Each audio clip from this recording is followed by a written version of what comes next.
Hello viewers, basic mathematics के इस भूली बिसरी यादें वीडियो सीरीज में आपका स्वागत है।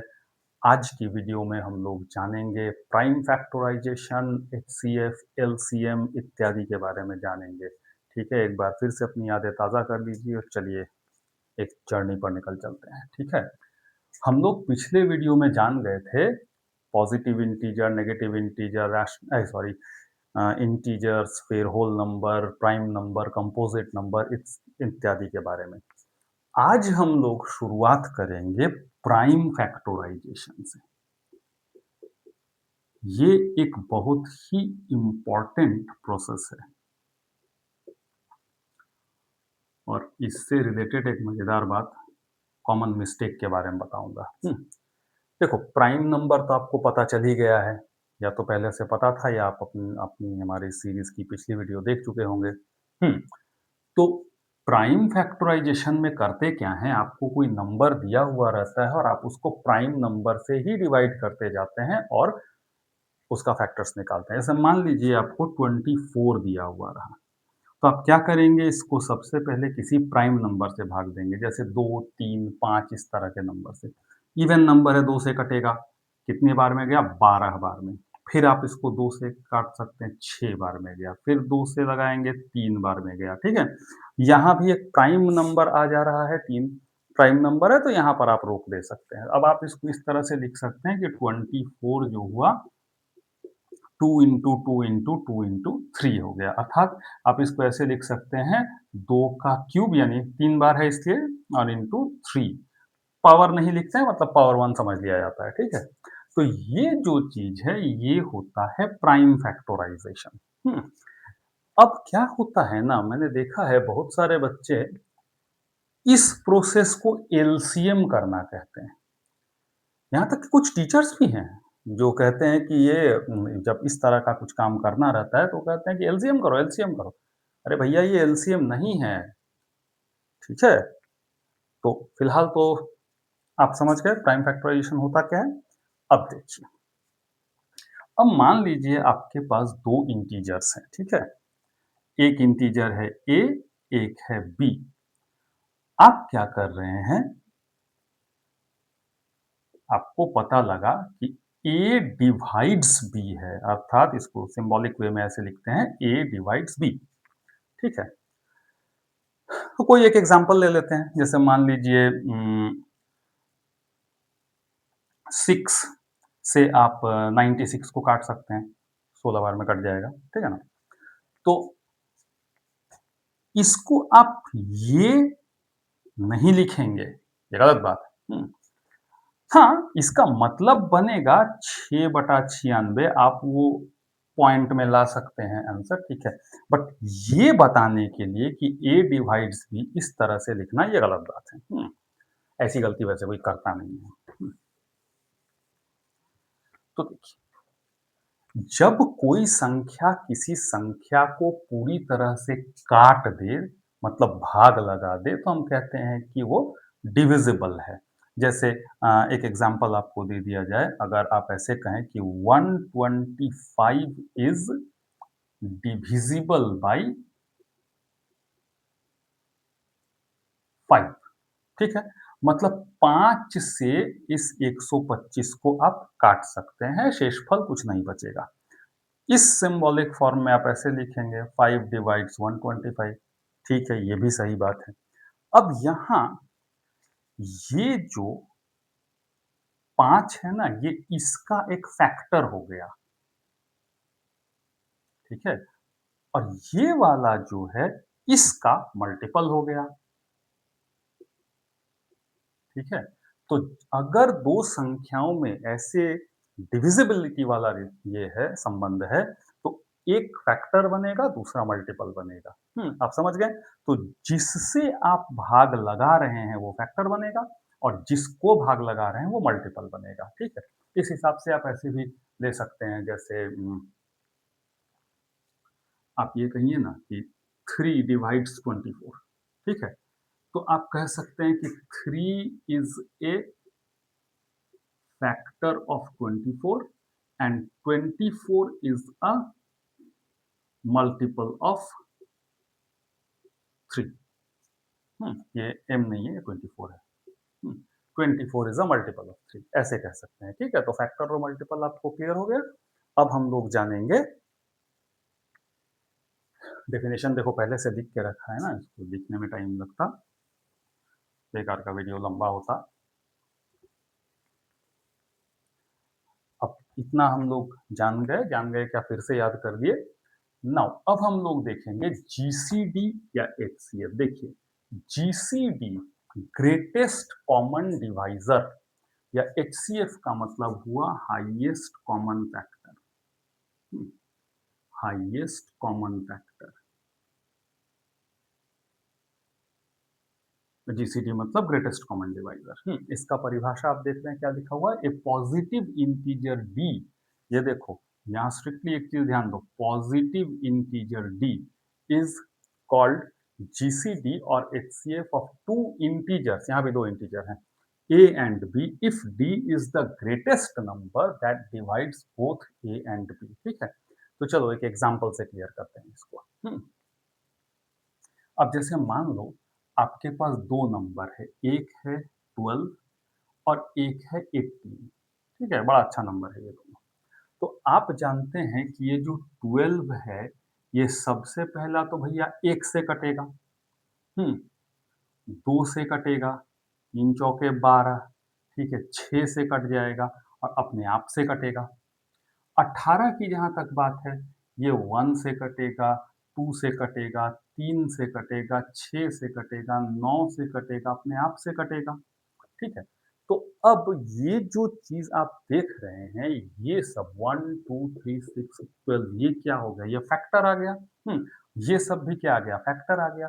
अब अकॉर्डिंग टू द डेफिनेशन आप देखिए, फैक्टर तो हो गया, ग्रेटेस्ट नंबर इनमें से कौन है जो दोनों में कॉमन आ रहा है, वो ये आ रहा है, 6 ही है, जो इन सारे नंबरों में वो नंबर है जो मैच भी कर रहा है और सबसे बड़ा भी है। देखिए मैच तो 1 भी कर रहा था, 2 भी कर रहा था, 3 भी कर रहा था, 6 भी कर रहा था, लेकिन इन चारों में सबसे बड़ा कौन आया, 6। तो ये हो गया आपका एचसीएफ। ठीक है, 6। अब एचसीएफ ज्ञात करने के लिए आप क्या करेंगे, आप प्राइम फैक्टराइजेशन का सहारा ले सकते हैं या फिर डिवीजन मेथड कर सकते हैं। चलिए दोनों एक बार देख लेते हैं। तो अगर आप प्राइम फैक्टराइजेशन मेथड कर रहे हैं, तो कल्पना कीजिए आपको दो नंबर दे दिया गया, जैसे आपको किसी ने दे दिया भाई कि 96 और 144, एचसीएफ बताओ। तो आप पहले 96 का क्या करेंगे, प्राइम फैक्टराइजेशन करेंगे, काटिए 2 से, 48 बार में 24 12 6 3, ठीक है ना। तो इस प्रकार से आप लिख सकते हैं 96 इज इक्वल टू 1 2 3 4 5, ये लिख सकते हैं। ठीक है, अब आप 144 को देखेंगे, 144 का भी आप प्राइम फैक्टराइजेशन करेंगे, 2 से ये 72 बार में लग जाएगा, 2 से फिर 36 बार में लग जाएगा, 2 से 18 बार में लग जाएगा, 2 से 9 बार में लग जाएगा, 3 से 3 बार में लग जाएगा। तो ये जो 144 आपका आ रहा है, ये हो जा रहा है 1 2 3 4, और 3 का कितना, स्क्वायर। ठीक है, तो अब आप देखिए यहाँ पर जो प्राइम फैक्टराइजेशन हम लोगों ने किया, इसमें क्या क्या कॉमन मिल रहा है, आपको 2 2 कॉमन मिल रहा है, 3 3 कॉमन मिल रहा है, पर दोनों के पावर्स में अंतर है। तो यहाँ आपको क्या करना है, जो मिनिमम पावर है उसको सेलेक्ट कर देना है। यहाँ कुछ नहीं तो 1 आपको ये सेलेक्ट करना है। ठीक है, तो आपको क्या सेलेक्ट करना है, मिनिमम पावर्स, ये आपको सेलेक्ट कर लेना है। तो अब एचसीएफ आप कैसे निकाल देंगे, हाईएस्ट कॉमन फैक्टर हो गया 2 टू दी पावर 4 इंटू 3, ये और ये। ठीक है, तो कितना आ जाएगा, 48, ये हो गया आपका हाईएस्ट कॉमन फैक्टर। ठीक है, अब इसी को अगर आप डिवीजन प्रोसेस से करना चाहें, तो आप क्या कीजिएगा, आप छोटे नंबर को ऐसे लीजिएगा और उससे बड़े नंबर को आप भाग लगाने का प्रयास कीजिएगा। लग गया तो लग गया, नहीं लगा तो देखेंगे क्या होगा। अब जैसे 96 2 बार में तो ज्यादा हो जाएगा, एक बार में लगाइए।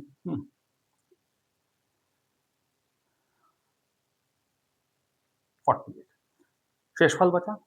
अब इस शेषफल से ये जो है ना, ये इसको आप डिवाइड कीजिए। कट गया? ये देखिए, आ गया आपका आंसर।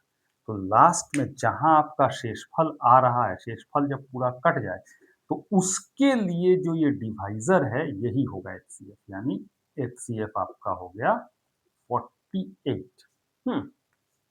कभी-कभी आपको ऐसा भी 2 नंबर मिल जा सकता है कि जिसमें आपको कुछ भी कॉमन नहीं मिले, कोई प्राइम नंबर जो है उसका कॉमन नहीं आए। जैसे आपको एग्ज़ाम्पल दे दिया जाए, अगर हम लोग 25 और 36 ले लें, तो 25 का प्राइम फैक्टर कीजिएगा तो 5 का स्क्वायर आएगा, जबकि 36 का प्राइम फैक्टर कीजिएगा तो आपको मिलेगा 2 का स्क्वायर इंटू 3 का स्क्वायर, ठीक है ना? ठीक है? इस तरह से मिलेगा, तो इन दोनों में कुछ भी कॉमन नहीं है, तो उस स्थिति में आपको मानना पड़ेगा कि ये एचसीएफ जो है इसका 1 है, यानी इन दोनों में कोई भी प्राइम फैक्टर कॉमन नहीं है। इस तरह की संख्याएँ जिनका एचसीएफ 1 आ रहा है, इसको हम लोग कहते हैं कोप्राइम नंबर, ठीक है? तो ये हो गया जिसका एचसीएफ आपका 1 आ गया, ठीक है? 1 मिनट। वो थोड़ा पॉज़ करना पड़ा था, वो बैकग्राउंड में कुछ साउंड आ गया था अचानक। तो देखिए, हम क्या बोल रहे थे? ये बोल रहे थे कि ये जो 25 और 36 का एचसीएफ क्या आ गया? 1 आ गया ना, तो इस तरह के नंबर्स को हम लोग क्या कहते हैं? को-प्राइम नंबर, ठीक है? तो ये दोनों नंबर 25 और 36 आपस में को-प्राइम है। अब आप सोचिएगा कि इसको डिवीज़न प्रोसेस से हम कैसे देखेंगे कि इसका एचसीएफ 1 आ रहा है? तो लेट्स सी, देखते हैं, कैसे आप देख सकते हैं। आप ऐसा करिए ना, 25 और 36 का इसको लगा दीजिए भाग, 11 बचा। अब हम लोग क्या कर रहे हैं, इससे इसको फिर से भाग देना है, ये वाले को। 2 बार में लगेगा, 22, 3 बचा, इसको भाग देना है, 3 तिया 9, 2, इसको भाग देना है, इसको भाग देना है। 1 से तो लास्टली सब कट ही जाएगा, तो देखा, ये आ गया ना अपना एचसीएफ 1। तो इस प्रकार से हम लोग एचसीएफ निकाल सकते हैं, ठीक है? चलिए, अब हम लोग देखेंगे एलसीएम, जो वास्तव में एलसीएम होता है, और हमारे यहाँ तो भई प्राइम फैक्टराइज़ेशन को भी एलसीएम कह देते हैं लोग, क्या ही बोलेंगे, छोड़िए। हुँ, तो क्या डेफिनेशन है, a number m is called LCM of a and b if m is a multiple of both a and b and m is the least of such multiples, ठीक है? तो मल्टीपल का मतलब तो आपको समझ में आ ही गया है। एक एग्ज़ाम्पल से क्लियर कर देता हूँ। जैसे मान लो आपको कहा गया कि आप ना इसका एलसीएम निकालो, नंबर ले ले रहा हूँ, 24 और 36 इसका आप एलसीएम निकाल के बताओ। तो मल्टीपल ऑफ बोथ, और उसी में जो सबसे छोटा आए वो। अब सोचो, आप 24 का मल्टीपल ले रहे हो, मतलब कहने का क्या है, आप सीधी-सीधी भाषा में आप कहिए ना, आप 24 का पहाड़ा लिख रहे हैं, आप उसका टेबल लिख रहे हैं, ठीक है? तो 24 एक बार में गुना करिएगा, 24 गुना 1 24, 24 दूने 48, फिर इस तरह से चलेगा, 24 तिया 72, फिर 24 चौके 96, इस तरह से ये चलता रहेगा, ठीक है ना? हिंदी में पढ़ने का मज़ा ही कुछ अलग है। ये 2 2 ज़ा 4, 2 3 ज़ा 6 बोल के वो मज़ा नहीं है, 2 दूनी 4, 2 तिया 6, मज़ा आ जाता है। 36 का आप टेबल पढ़िएगा तो देखिएगा, ये 36 जाएगा, 36 दूनी 72, 36 तिया 108, ठीक है ना? इस तरह से आप इसको लगा सकते हैं। अब ये जो सीक्वेंस है, ये तो मल्टीपल है। हुँ, अब यहाँ देखिए, मल्टीपल में वो कौन-सा संख्या है जो कॉमन है, दोनों में कॉमन है, और वो संख्या उस कॉमन में सबसे छोटा होना चाहिए। तो यहाँ आपको मिलेगा ये भाई साहब, ये मिलेंगे आपको 72, सबसे कम। ऐसे देखिए, आगे आप बढ़ाइएगा तो और भी कहीं न कहीं संख्याएँ मिलेंगी। हम उनकी बात नहीं कर रहे हैं। सबसे पहले सबसे छोटा मिल गया वो, ठीक है? ये हो गया एलसीएम। निकालेंगे कैसे? तो देखिए 2 मेथड, एक जो हमारा जाना-पहचाना मेथड है, दोनों नंबर को ऐसे ले लिए और यहाँ प्राइम नंबर से ही काटना है, ठीक है? देखिए, कभी-कभी फाँकीबाज़ी करता है स्टूडेंट लोग क्या करते हैं ना कि यहाँ पर एक ऐसा कंपोज़िट नंबर मार देते हैं जिससे दोनों कट रहा है और फिर उड़ा देते नंबर को काट देते हैं। ऐसा नहीं कीजिएगा, ठीक है? गलती हो सकती है। तो आप 2 से काटो, हुँ, फिर आप 2 से लगाओ, ठीक है? अब दोनों किससे कट रहा है? 3 से कट रहा है, लगा दो। तो जब ये प्राइम नंबर आ गया, छोड़ दो अब इसको, ठीक है? अब इन सब नंबर्स को आप गुणा कर लो। 2 इंटू 2 इंटू 3 इंटू 2 इंटू 3 तो 2 दूनी 4 4 या 12 12 दूनी 24 24 या 72 तो आपका आ गया 72 एज एलसीएम ठीक है तो ये एक मेथड है अब आप इसको प्राइम फैक्टर वाला मेथड से अगर करना चाहेंगे तो आप देखेंगे कि 24 प्राइम फैक्टर कीजिएगा तो क्या आ जाएगा जरा याद कीजिए कि चूंकि ये आपका 2 का क्यूब इंटू 3 आ जाएगा 8 या 24 ठीक है ना और आप 36 को प्राइम फैक्टर करेंगे तो ये आ जाएगा 2 का स्क्वायर 3 का स्क्वायर ऐसे आ जाएगा ठीक है तो ये हो गया अब फिर आपको उसी तरह जैसे एचसीएफ किया था उसी तरह से यहाँ भी देखना है कि कौन कौन सी प्राइम नंबर से कौन कौन सी वो अभाज्य संख्याएं हैं जो कॉमन है यहाँ 2 भी कॉमन है 3 भी कॉमन है वो तो आपको लेना ही है ठीक है तो अब आप क्या करेंगे इनमें जो ज्यादा वाला पावर है वो उठाएंगे 3 2 और 3 में ये ज़्यादा है, इसको उठाइए। यहाँ पर कुछ नहीं है, पावर 1 है, लेकिन यहाँ 2 है, बड़ा है, इसको उठाइए। ठीक है? तो आपका एलसीएम आपका नहीं मतलब इन दोनों का एलसीएम जो आएगा, वो आएगा 2 क्यूब 3 स्क्वायर। करके देख लीजिए कितना आ गया? 8 6 8 ये जो आपका 9 ये आ गया 8 72 ठीक है ना? तो इस तरह से एलसीएम निकाल सकते हैं। हाँ, आपके मन में पुनः एक संदेह हो सकता है कि अगर इन दोनों में कोई ऐसा नंबर है जो कि कॉमन नहीं हो रहा है, उस स्थिति में आप क्या करेंगे? तो देखिए, ऐसी स्थिति में हम लोग क्या करेंगे? जैसे आपको एग्ज़ाम्पल के तौर पर एक एग्ज़ाम्पल दिया जा रहा है, देखिए आप अच्छी तरह से। तो देखिए, चलिए हम लोग ले लेते हैं 30 और 350 इनका एलसीएम करते हैं ठीक है तो 30 है चलिए प्राइम फैक्टर करके देखते हैं ये आ गया 350 का करके देखते हैं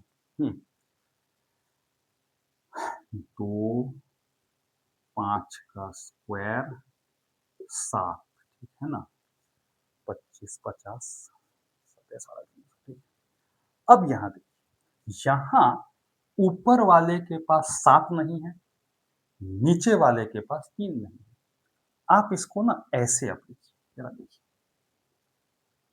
लेकिन दोनों में देखिए 7 3 ये आया है किसी एक के पास एटलीस्ट आया है तो इसको आप ऐसे समझिए 2 3 5 7 नहीं है तो 7 का पावर जीरो क्योंकि किसी भी नॉन जीरो इंटीजर का पावर अगर आप जीरो करेंगे तो वो 1 आएगा यहाँ भी क्या है आपके पास 2 है पर चूंकि 3 नहीं है तो 3 का पावर जीरो करिए 5 का स्क्वायर और 7 ये रखिए अब देखिए ले दे के सारा का सारा प्राइम नंबर जो है वो कॉमन आ गया तो एलसीएम जब हम करेंगे तो 2 3 5 7 सब आ रहा है और हमने क्या कहा था कि आपको मैक्सिमम पावर उठाना है दोनों में जो पावर है उसमें जो अधिकतम है वो आपको लेना है तो यहाँ जैसे देख रहे हैं 1 और 1 यानी कॉमन बात है तो 1 ही है क्या मैक्सिमम क्या मिनिमम 2 पूरा उठ गया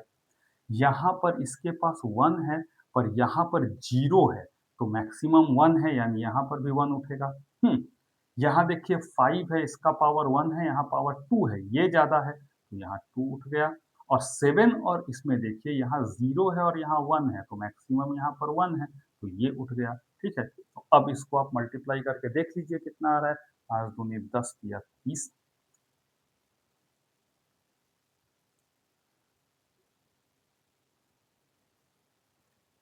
25 है ना?